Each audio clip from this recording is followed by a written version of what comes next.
ସବୁबले बात्या को सामना करता है लोक मन में आशंका बढ़ीगला कौन समाधान अच्छी जो लघुचाप आसुचे हम केते घंटा विषय गोटे fresh upper air cyclonic circulation बनबार संभावना रही उत्तर अंडमान सी रे 20 तारीख सुधा तापर यार आर इन्फ्लुएंस रे यार प्रभाव रे गोटे लो प्रेशर एरिया बनबार संभावना रही अराउंड 22 अक्टोबर रे आमर केंद्रीय बंगोपसागर रे जहाँफल कि यार मुवमेंट रहिबो नॉर्थ वेस्टवर्ड आउ अधिक घनीभूत होबार भी संभावना रही आउ लो प्रेशर एरिया है तार मुवमेंट जो नॉर्थ वेस्टवर्ड होबार जो संभावना रही जहाँफल कि आम राज्य रे किछि किछि जिल्ला रे वर्षार भी संभावना रही मोस्टली 23 तारीख 24 तारीख आड़ राज्य रे वर्षा होबार संभावना रही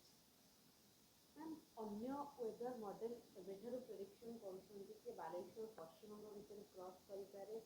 120 ରୁ 160 पवन बेग हो पारे एबे पर्यंत आम आकलन करूँ एटा बहुत जल्दी ही जीव आकलन कर प्रथम लो प्रेशर लघुचाप बनवा पर तार तीव्रता तार आउ फर्दर इंटेंसिफिकेशन हम कि नहीं सेटा आम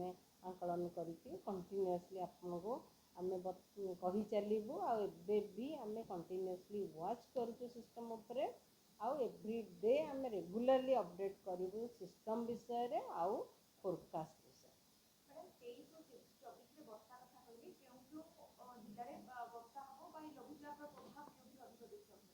लघुचाप एबे बनी नाही बनबार संभावना रही बनवा पर देखा कि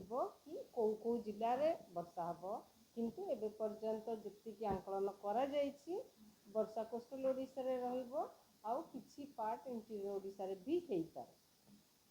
वर्षा आरंभ हो वार्निंग एपर्यंत आम वार्निंग 5 दिन जाऊ आगामी 5 दिन पर्यंत वार्निंग नहीं मोस्टली थंडरस्टॉर्म एक्टिविटी वार्निंग रही आमर देचु काली आ पहर दिन 18 तारीख 19 तारीख रे किंतु एबे पर्यंत आम वार्निंग दे ना हेवी रेनफॉल वार्निंग दे ना हेवी रेनफॉल वार्निंग आमर 5 दिन पूर्व इश्यू करा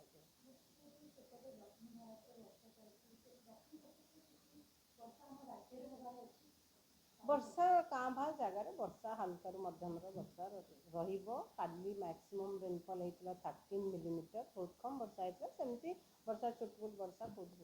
लगे पाग मुख्यतः शुखिला रही जिले में और किसी जिले में हल्का मध्यम धरण वर्षा भी हो पाए आम जब देखा आगामी काली 18 तारीख 19 तारीख आम थंडरस्टॉर्म वार्निंग देचु आउ लाइट टू मॉडरेट रेन हल्का मध्यम धरण वर्षा भी दि जाएगी कोस्टल ओडिशा रे रहिबो मयूरभंज केउंझर मालकानगिरी कोरापुट रायगड़ा कलाहांडी नवरंगपुर रे रहिबो आउ 19 तारीख रे भी किछि किछि स्थान रे हल्का मध्यम धरण वर्षा रहिबा सहित काँ भाँ जगह घड़घड़ी वर्षा भी रहिबार संभावना रही जेमती कि साउथ ओडिशा रे दक्षिण ओडिशा रे किछि किछि स्थान रे हल्का मध्यम धरण वर्षा रहिबो आउ नॉर्थ कोस्टल ओडिशा रे उत्तर उपकूलवर्ती अंचल रे भी किछि किछि स्थान रे हल्का मध्यम धरण वर्षा रहिबो किंतु उत्तर आभ्यंतरीण ओडिशा रे काँ भाँ जगह वर्षा होबार संभावना रही आउ काली आ पर दिन 18 तारीख और 19 तारीख रे बिजुली घड़घड़ी भी वार्निंग दि जाए।